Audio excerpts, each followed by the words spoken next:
कोई दिलेरी से गवाही दे सकेगा कि मेरा खुदा भला खुदा है। भाई साबर बहुत दिनों के बाद आए हैं, आप गवाही दें कि मेरा खुदा भला खुदा है। आमीन। Praise God, praise God. जब किसी का शुक्रिया अदा किया जाए तो ये भी कहते हैं शुक्रिया, लेकिन कई दफ़ा जब दिल वाकई किसी को थैंक्स करना चाहे तो कहते हैं जनाब बहुत शुक्रिया। तो आपने भी वही बात की है। God bless you. इससे पहले कि मैं खुदावन के कलाम को बयान करूं, और बाइबल मुक़द्दस में लिखा है हमारे पास नबियों का वो कलाम है जो ज़्यादा मोतबर ठहरा है। आमीन। तो अभी वर्शिप की बात हो रही थी कि पादी साहब वर्शिप करते हैं, फ़लाँ नौजवान ने की है। देखिए, वर्शिप परफॉर्मेंस नहीं है, वर्शिप खुदावन के साथ यूनाइट होना है। अगर आप खुदा के साथ एक नहीं है तो ये वर्शिप कोई नहीं, फिर परफॉर्मेंस है, अल्फाज हैं। और लिखा लफ्ज़ों के बारे में कि अल्फाज जो है लफ्ज़ मार डालते हैं लेकिन रूह ज़िंदा करती है। आमीन। मुझे बहुत खुशी है, आज मैं देखता हूँ कि कुछ ऐसे चेहरे हैं जो कभी कभी वो कहते हैं ना हाँ, कभी कभी वो ईद के चाँद की तरह मंजर आम पर आते हैं। तो आज मेरी बहन भी आई है डेल्मा, गॉड ब्लेस यू। और आज हमारी बेटी हमारे साथ हैं शेरल, आपको भी बहुत बहुत वेलकम। और फिर भाई साबर आपको भी, और फिर हमारी बाजी हैं और सारी कलीसिया को, और जोनाथन आपको भी, साथ में दोस्त हैं आपके, सॉरी क्या नाम है, जोएल को भी बहुत बहुत खुशामदीद। जोनाथन से तो हमारी बहुत उनसियत है। God bless you. आइए पुरजोर तालियां इन नौजवानों के लिए बजाइए। God bless you, God bless you. आइए खुदावन के मुकद्दस कलाम पर गौर करें। 7वें बाब के अंदर एक ऐसा रिस्पॉन्स है, दूसरा सलातीन 7वां बाब, और उसकी जो दूसरी आयत है जहाँ पर लिखा है जिस सरदार के हाथ पर बादशाह तकिया करता था उसका ईमान, बाइबल मुक़द्दस में लिखा है ना, तुम में से किसी का ऐसा बुरा ईमान ना हो जो ज़िंदा खुदा से फिर जाए। बहुत सारे, आपको पता है, बहुत से लोग जब रिच हो जाते हैं तो एथियस्ट हो गए हैं कुछ लोग। ये मुझे कोई बता रहा था, मैंने अभी तक नहीं पढ़ा पर्सनली, कोई बता रहा था कि शायद जो फेसबुक का जो ऑनर है, जो शख्स, ही हैज़ बिकम एथियस्ट, वो खुदा से फिर चुका है। दुनिया के अंदर ऐसे बहुत सारे लोग हैं। मैं लाहौर में था, एक पार्क के अंदर मैं एक्सरसाइज के लिए गया हुआ था। उस वक्त मैं पंजाब में रहता था, तो बहन के घर गया था, गंगाराम। तो जब मैं उस पार्क के अंदर था, देन कुछ देर मैंने कसरत की, और फिर ऐसा हुआ एक जोड़ा बैठा था वहाँ पर, और वो अंग्रेज़ जोड़ा था। और फिर ऐसा हुआ, एक्सरसाइज करने के बाद मैं भी वहीं पर जाकर उनके साथ प्यू पर बैठ गया। मैंने पूछा, इजाज़त ली, और मैं वहीं पर बैठ गया। और बातों ही बातों में जब ये पता चला कि ये भी क्रिश्चियन है, और मैंने बताया भी मैं भी एक क्रिश्चियन प्रीस्ट हूँ, मसीही मुनाद हूँ, तो मैंने कहा कि क्यों नहीं आप हमारे चर्च में आते। फिर उन्होंने कहा जी हम एथियस्ट हैं, बेशक हम मसीही हैं लेकिन हम खुदा पर ईमान नहीं रखते। तो याद रखिए, आखिर ज़माने में फिर से इब्लीस बड़े ज़ोर से हमला करने वाला है। और मैं देखता हूँ यहाँ पर ये एक एथियस्ट की मंजरकशी है। इस सरदार के बारे में पता है क्या रिस्पॉन्स है, और काल का सीज़न है। आइए ज़रा देखिए, मैं पहले आपको इसका पस मंज़र बता दूँ। 6ठे बाब में आ जाएँ, 6ठे बाब की 24वीं आयत से।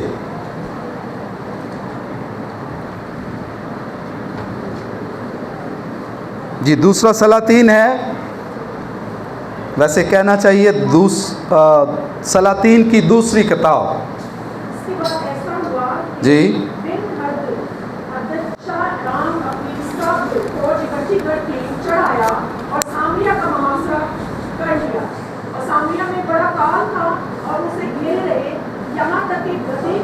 चांदी के 80 सिक्कों में और कबूतर की बीज का एक चौथाई पैमाना चांदी के 5 सिक्कों में बिकने लगा। आमीन।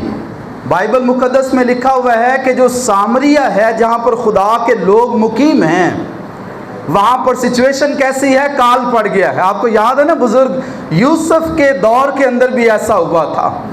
और खुदा ने किसको बताया था कि 7 साल बहुत फसल होने वाली है, लेकिन फिर 7 साल काल के आने वाले हैं। किसे बताया था खुदा ने? जी ना ना जी, बाइबल मुकद्दस में लिखा है बादशाह जो था वहां का, उससे ख्वाब आया, लेकिन तफसीर किसने की? वो बुजुर्ग यूसुफ ने तफसीर उसकी की थी कि बादशाह पहले 7 साल जो तूने ख्वाब देखा है, 7 मोटी गायें और फिर 7 पतली गायें, इसकी तफसीर उसने बताई। फिर डंठल वाली भी एक उसने रोया देखी थी, उसकी भी तफसीर बताई। कहा कि 7 साल बहुत बढ़िया होंगे, बहुत अच्छी फसल होगी, लेकिन उस फसल को संभाल लेना। सो याद रखिए, कई दफ़ा हालात बड़े अच्छे होते हैं तो अपनी जड़ी जमा पूंजी है ना, सांभ लिया करो, सारी ना वेस्ट कर दिया करो, सारी ज़ाया ना कर दे। और 7 साल कहने लगा बहुत वर्स्ट आने वाले हैं। सो बाइबल मुकद्दस में लिखा है इस जगह पर भी, सामरिया में जहाँ खुदा के लोग मुकीम हैं, बड़ा काल आया। और उस वक्त लिखा है सिचुएशन बड़ी ख़राब होगी, अनाज का एक दाना भी नहीं मिल रहा था। और तब ही लिखा जब बादशाह विजिटेशन कर रहा था लोगों को ताकि देख सके, दीवार पर लिखा बादशाह जा रहा था। दीवार पर कैसे भाई? ये स्पाइडरमैन है जी? जी हाँ बिल्कुल। सो उस वक्त के दौर में ऐसा होता था, दीवारें छोटी नहीं होती थी। आजकल तो बस 4 इंची 6 इंची 8 इंच वाली दीवार होती जी जी, लेकिन उस वक्त बहुत मोटी और बड़ी दीवारें होती थी, सही है। और उसके ऊपर घर भी होते थे, और एक सवारी, एक चैरियट यानी पूरे का पूरा जो बैलगाड़ी है वो भी उस पर दौड़ सकती थी, या तांगा गाड़ी भी उस पर दौड़ सकती थी। तो while he was on the round, जब बादशाह विजिट कर रहा था तभी किसी खातून ने दुहाई दी। उसने कहा बादशाह सलामत, दुहाई है। कहा खातून क्या हुआ? मेरी मदद कर। उसने कहा अगर खुदावंद ही मदद ना करे तो मैं तेरी मदद कहाँ से करूँ? क्या हलीमी है। मैं समझता कई दफ़ा जो बुरे हालात ना बंदे नूं बंदा बना देंदे ने। बंदा कई दफ़ा बंदा बनता नहीं है, लेकिन जब हालात वर्स्ट हो जाएं, बुरे हों, मुसीबत और परेशानी आ जाए, बुजुर्ग दाऊद ने इकरार कर लिया। कहता अच्छा हुआ मैंने मुसीबत उठाई ताकि तेरे आइन सीख लूँ। सो दुख अच्छे हैं कि बुरे हैं? बताइए भाई। अच्छे हैं भाई, किसी ना किसी सेंस में जो दुख हैं वो अच्छे भी हैं। सो बाइबल कहती है कि जब बादशाह को ये सिचुएशन पता लगी तो उसने कहा कि आज अगर, आइए ज़रा देखें बाइबल मुकद्दस में से दूसरा सलातीन और उसका 6 बाब और उसकी 31वीं आयत, ज़रा ज़ोरदार तरीके से पढ़िएगा। और उसने कहा अगर आज साफत के बेटे एलिशा का असर उसी के तन पर रह जाए तो खुदा मुझसे ऐसा बल्कि इससे भी ज्यादा करे। आमीन। अब काल वहां पर पड़ा हुआ है तो सारा गुस्सा या सारा नजला कहां पर गिरा है भाई? वो बुजुर्ग एलीशा पर। मैं देखता हूं कई कलीसियाओं का भी यही हाल है कि जब भी कोई खराबी पैदा हो, कोई मसला हो जाए तो सारे का सारा नजला कहाँ गिरता है? वो पादरी साहब होते वो जिमें कहते जो करा रहा है अमरीका करा रहा है, इंडिया आते ना, तो कहते हैं नहीं जी फलां की वजह से ये सिचुएशन क्रिएट हुई है। सो यहाँ पर भी लिखा है कि उसने क्या किया है? खुदा के खादम पर इल्ज़ाम लगाया। और आपको पता है कि इब्लीस के सबसे बड़े हथियारों में जो एक हथियार है वो मुकाशिफ किताब में लिखा है इब्लीस के बारे में कि वो भाइयों पर शबो रोज़ इल्ज़ाम लगाता है। कई घरानों के अंदर भी प्रॉब्लम है। कुछ ऐसी शख्सियात होती हैं विलन टाइप, वो घरानों में हमेशा इल्ज़ाम तराशी करती हैं, दूसरों के ऊपर कीचड़ उठाती हैं। और बच्चों को भी कई दफ़ा ट्रेंड कर देते हैं कई पेरेंट्स कि वो अपने कई दफ़ा ताई या चाचे या फिर वो अपने जो उनके रिलेटिव्स होते हैं उनके बारे में बदगुमानी पैदा कर देते हैं। अब बाइबल मुकद्दस में जब ये सिचुएशन पता लगी है बुजुर्ग एलिया को, तो बुजुर्ग एलीशा को, तो बुजुर्ग एलीशा ने एक प्रोफेसी की, नबूवत की है। और नबूवत क्या है, जरा आइए बाइबल मुकद्दस में से देखिए। 7वें बाब की पहली आयत मैं पढ़ता हूं। तब एलीशा ने कहा, तुम खुदावंद की बात सुनो। खुदावंद यूं फरमाता है, कल इसी वक्त के करीब सामरिया के फाटक पर एक मिस्काल में एक पैमाना मैदा और एक ही मिस्काल में 2 पैमाने जौ बिकेगा। अब नबूवत की गई है खुशहाली की, बरकत की, लेकिन बाइबल कहती है ईमान लाने वालों के दरमियान मुआवजे होंगे। मैं आपको बताऊं, बहुत सारे लोग खुदावंद यीशु मसीह की मिनिस्ट्री में मैंने देखा और हैरान हो गया। क्या सोच सकते हैं खुदावंद यीशु मसीह ने बहुत सारे मोजज़ात वो ना कर पाया? सोच सकते हैं मसीह मोजज़ात नहीं कर पाता? कुछ एक इलाकों में लिखा लोगों की बेईमानी और सख्त दिली के बायस चूंकि उन्होंने मसीह को कबूल नहीं किया, तो लिखा वो बहुत से मुआवजे ना कर पाया। तो याद रखिए, अगर आप एक ऐसा दिल रखते हैं जो सख्त दिल है, तो खुदा की बरकत से आप महरूम होना शुरू हो जाएंगे। एक जो सॉफ्ट कॉर्नर है वो आपके मिरेकल्स को खींचता हुआ मैग्नेट की तरह ले आएगा। तो यहां पर जैसे ही वो प्रोफेसाई करता है और कहता है कल इसी वक्त खुदा क्या करेगा, खुदा अपने लोगों के लिए अनाज मुहैया करेगा। तो खुदा के पास तो एक प्लान था कि जो उसने दुश्मन के खिलाफ बनाया हुआ था, जो अरामी थे उनकी फौजें बाहर खड़ी थी, सही है। आजकल जैसे आपको पता ही है जो रिसेंटली अभी हो रहा है, जो इसराइल के ख़िलाफ़ ईरान और फिर ये दीगर कई एक ममालिक हस्बुल्ला और फिर दीगर और काफ़ी सारी जब वो तंजीमें काम कर रही हैं और लड़ाई हो रही है, फिर यूक्रेन और रशिया के माबेन भी। और सुना है जो अभी यूक्रेन है वो रशिया के एटमी जहाँ पर प्लांट्स हैं ना, एटमी जहाँ पर उनकी मेन जहाँ पर उन्होंने एटमी हथियार रखे हुए हैं, सुना है कि कोई 3000 के करीब जो फौजी हैं वो वहाँ पर पहुँच गए हैं, जो यूक्रेन के हैं, यूक्रेनियन जो फौजी हैं वो वहाँ पर पहुँच गए तकरीबन। तो खैर बाइबल मुकद्दस में अब लिखा है यहाँ पर भी जंग का समय है और अनाज बिल्कुल नहीं है और खुदा के लोग परेशान हैं। और खुदा ने इसी सारी मुसीबत के अंदर आसमान को क्या किया है, हरकत दी है। लेकिन एक शख्स का रिस्पॉन्स क्या है, दूसरी आयत में क्या लिखा है 7वें बाब की। तब उस सरदार ने जिसके हाथ पर बादशाह तकिया करता था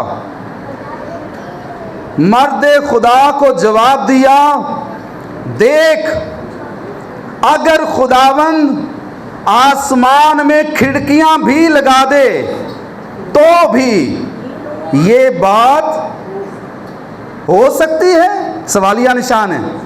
उसने कहा सुन, तू इसे अपनी आंखों से देखेगा पर उसमें से खाने ना पाएगा।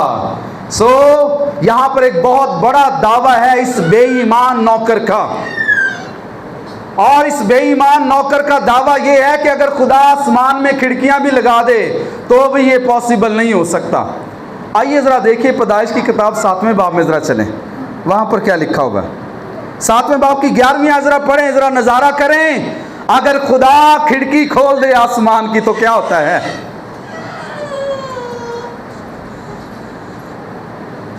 ज़रा जल्दी पढ़िए 11वीं आयत, एल्डर बूटा साहब।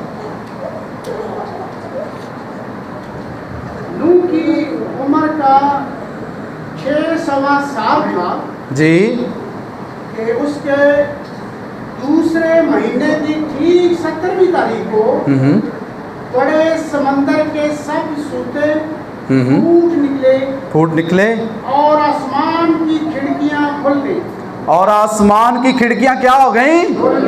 खुल गई थी। और जब आसमान की खिड़कियां खुली तो इंसानों की कानों की खिड़कियां भी क्या हो गई थी जोनाथन?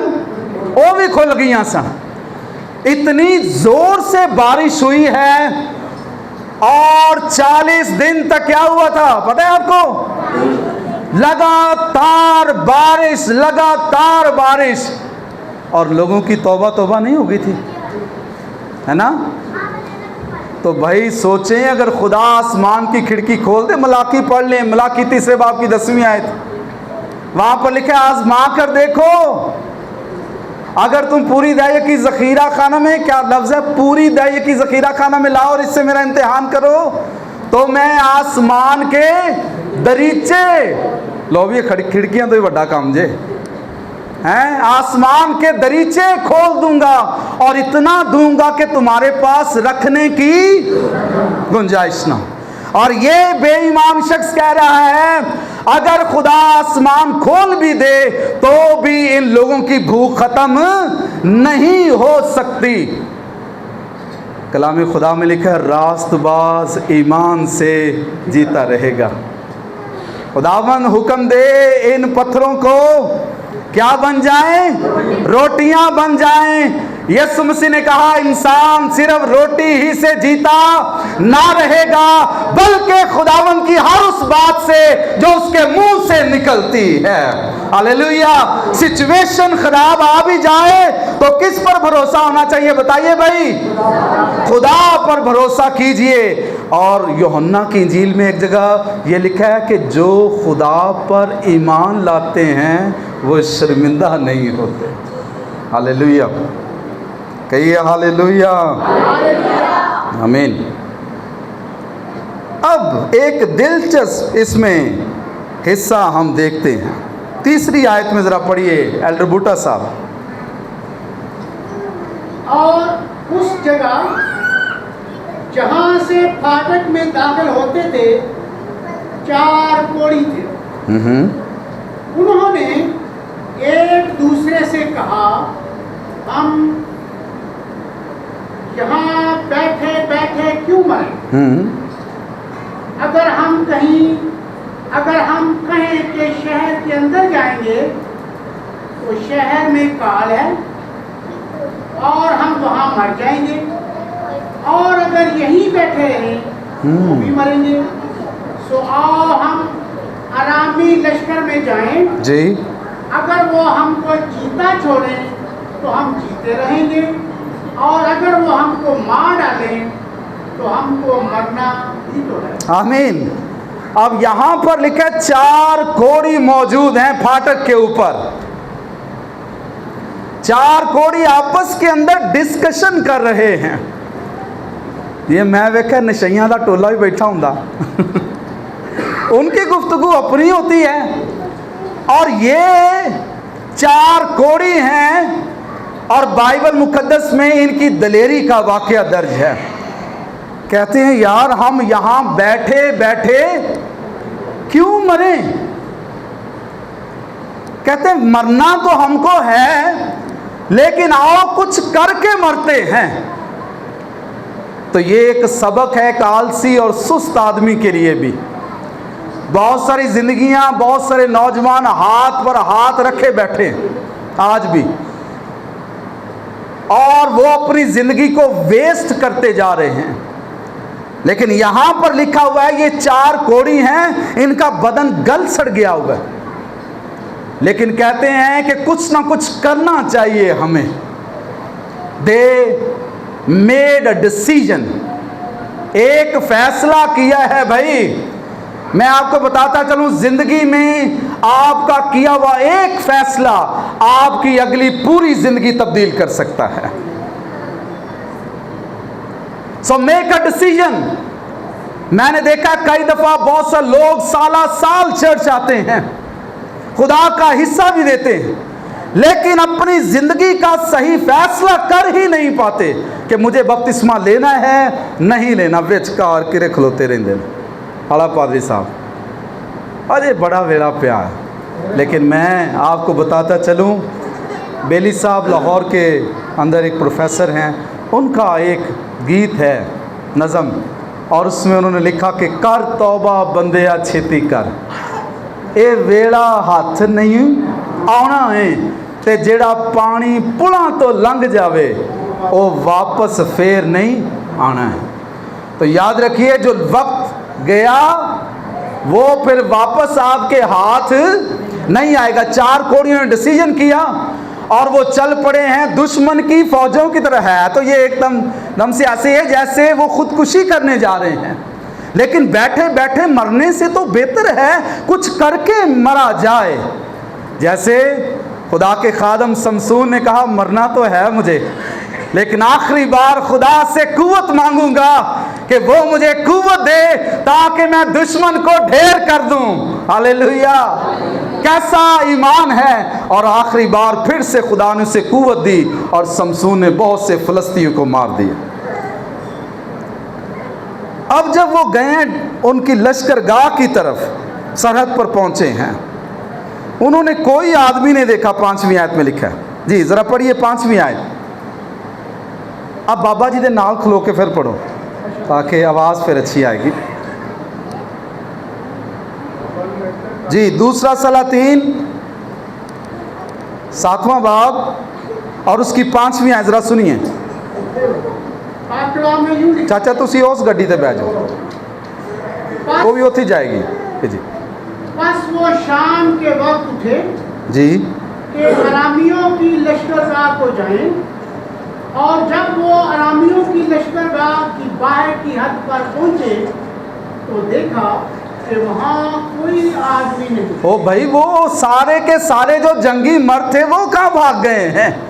अभी तो वो बॉर्डर के ऊपर खड़े हुए थे। वेयर आर दे, वो कहाँ पर हैं? अब वो ढूंढ रहे हैं उनको, और साथ में उनके टेंट्स लगे हुए हैं, और एक टेंट में जाते हैं और वहाँ खाते पीते हैं। वो सब कुछ छोड़कर भाग चुके। ये हुआ क्या है?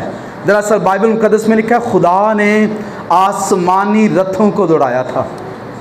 खुदा ने जब जैसे ही आसमानी रथों को दौड़ाया तो उनकी जान में जान बाकी ना रही, और वो समझे शायद इसराइल ने जो और जो बादशाह हैं उनको साथ लेकर हम पर धावा बोल दिया, हमला कर दिया है हम पर। देखिए, अगर खुदा जब दुश्मन को भगाने पर आए, पता है इनके साथ कितने बादशाह थे? वैसे जो अरामी थे, पता है इनके साथ अरामियों ने कितने बादशाहों की जब वो साथ गठजोड़ करके फिर हमला किया था, पता है आपको? अगर आप पढ़ें 1 सलातीन 20वां बाब उसकी पहली आयत में लिखा है कि बिन हदद ने 32 बादशाहों की मदद ली थी। 32 बादशाह और उनकी फौजें इनके साथ थी और फिर हमला किया था, और खुदा ने इनको भागने पर मजबूर कर दिया। अब वो टेंट्स के अंदर है, सारा कुछ खा रहे हैं, पी रहे हैं, और फिर लिखा है दूसरे टेंट में वो जाते हैं, वहाँ जो भी सोना है, जो भी चांदी है, कपड़े है, उसको एक जगह पर वो छुपा रहे थे। जब ये 4 कोड़ी ऐसा कर रहे थे, और मैं एक तारीखी बात पढ़ रहा था इन 4 कोड़ियों के हवाले से, कहा जाता है ये 4 कोड़ी आपस में रिश्तेदार थे, और उनमें से एक पता है कौन था? आइए मैं आपको दिखाता हूँ, वजह आपको दिखाता हूँ। जी 7वें बाब की ज़रा निकालिए और उसकी 9वीं आयत में ज़रा चलें। फिर वो एक दूसरे से कहने लगे, हम अच्छा नहीं करते, आज का दिन खुशखबरी का दिन है और हम खामोश हैं। अगर हम सुबह की रोशनी तक ठहरे रहें तो सजा पाएंगे जी। बस आओ हम जाकर बादशाह के घराने को खबर। आमीन। इनमें इन 4 कोड़ियों में एक रवायती बात है, बाइबल में नहीं लिखी हुई, लेकिन उसका सबूत हमें एक जब वो लिंक ज़रूर मिलता है। इनमें से एक जिहाजी था जो अलीशा का शागिर्द था, वो भी चूंकि पता है आपको कोड़ी हो चुका था ना, याद है आपको? चूंकि उसने नुमान का कोड़ हासिल किया था लालच करके, और जब ये सोना और चांदी इकट्ठे कर रहे हैं ना, तब उस रूह ने झंझोड़ा, अलीशा की रूह ने झंझोड़ा फिर से जिहाजी को और जहाजी अपने उन साथियों से कहता है, रिश्तेदारों से कहता है, ओ भराओ बस करो, ऐ काम करके लालच करके ते पहला मैनू कोड़ होया है, क्यों हम ऐसा काम करते हैं। आओ आज का दिन तो खुशखबरी का दिन है, जाकर बादशाह को और उसके घराने को खबर दें कि दुश्मन सब कुछ छोड़कर भाग गया है और तुम्हारे लिए अनाज ही अनाज है। जो अलीशा ने प्रोफेसी की थी वो पूरी होने को है। आमीन। देखिए खुदा का इंतज़ाम देखें, लिखा ज़मीन और आसमान टल जाएं पर मेरे मुंह की बातें हरगिज़ ना टलेंगी। जो कुछ खुदा ने बाइबल मुकद्दस में रकम किया है, बेदिल ना हो। और कलाम कहता है अगर बेदिल ना होंगे तो ऐन वक्त पर काटेंगे। हालेलुया। आप और मैं कई दफा बेदिल हो जाते हैं, खुदा हालात नहीं बदल रहे, बदलेंगे हालात। और इसीलिए तो हम गीत गाते हैं, क्या कहते हैं जोनाथन, हालात बदल जाएंगे कमेटी तेरे आने से। कई आंदे कमेटी के आने से, नहीं नहीं, कलाम खुदा में याद रखिए हालात बदलते हैं यीशु मसीह के आ जाने से। हालेलुया। तो याद रखिए मसीह पर ईमान रखें। तो मैं जो बात बता रहा था, इनमें से एक जिहाजी कैसे है। आपको याद है वो जो औरत थी जिसके लिए प्रेडिक्ट किया था अलीशा ने कि यहाँ से चली जा, चूँकि अब एक बहुत जब फैमन आने वाला है, काल आने वाला है, तो वही बादशाह के हजूर आई थी। और कलाम कहता है जिहाजी कहाँ पर खड़ा था भला, जिहाजी भी बादशाह के हजूर था। तो याद रखिए खुदा मुआफ़ करने पर कादिर है। ऐसा लगता है कि खुदा ने उसके कोड से उसको क्या दे दी थी। अगर कोई मुआफ़ी मांगे खुदा से, अगर कोई खुदा के ज़रूर झुक जाए, अगर कोई खुदा के ज़रूर मान ले, कन्फेस कर ले, तो मैं आपको बता रहा हूँ आप जितने मर्जी आगे चले गए। मुझसे किसी ने पूछा पादी साहब कौन सा ऐसा गुनाह है जिसकी मुआफ़ी नहीं। मैंने कहा वो गुनाह जिसकी खुदा के हुज़ूर माफ़ी ना मांगी जाए उसकी मुआफ़ी नहीं। बाकी सब गुनाहों की मुआफ़ी है। जिस गुनाह का आप इकरार कर लें उसकी मुआफ़ी खुदा के हुज़ूर से सादर होती है। आमीन। आइए खुदा के हुज़ूर दुआ करें। और याद रखिए आप और मैं भी बादशाह के बेटे और बेटियां हैं। आपको और मुझे भी खुशखबरी का पैगाम सुनाना है। आज के दिन हाथ पर हाथ धर कर बैठे ना रहें, बल्कि बादशाह के घराने को, आपको और मुझे खबर देनी है कि यीशु मसीह जी उठा है। खुदावन यीशु मसीह का लहू हमें नजात देता है। खुदावन यीशु मसीह के वसीला से हम हमेशा की ज़िंदगी पाते हैं। खुदावन की बरकत आप पर हो। आमीन।